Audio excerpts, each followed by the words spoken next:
A few months ago, I released the video, Should I Really Fly Less to Tackle Climate Change? And I was flooded by comments. And one of those comments was a bit of a skeptical one by Julian Kölbel, a professor at the University of St. Gallen. Today he is coming to Amsterdam by night train and we are going to pick him up.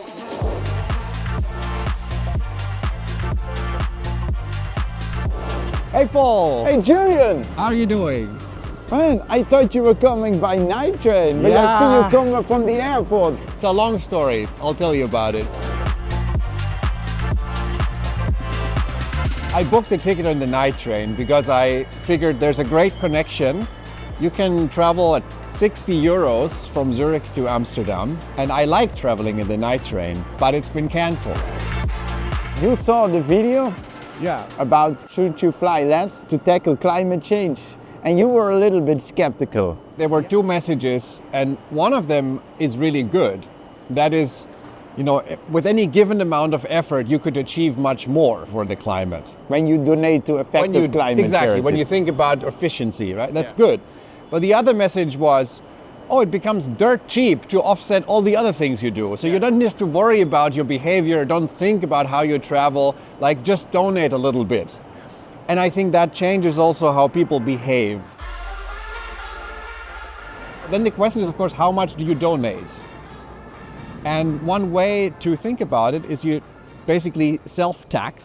You think, okay, what's my carbon consumption over the year?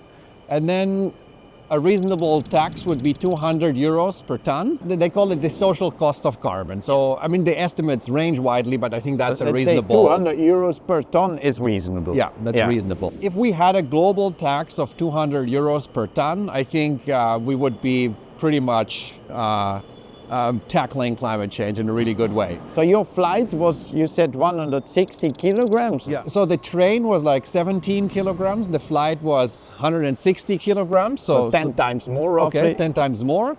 And then for this particular flight, the tax comes to 32 euros. So you would have to pay 32 euros to donate that to an effective climate charity.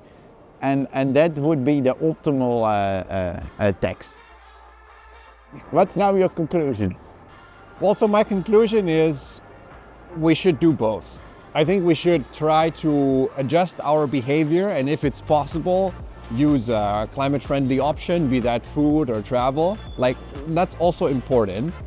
But then also donate. I mean, if you have something to donate, of course that is. And I'm completely fine if people choose more this or more that. I think the only thing that I wanted to avoid is people take this as a reason to just do less.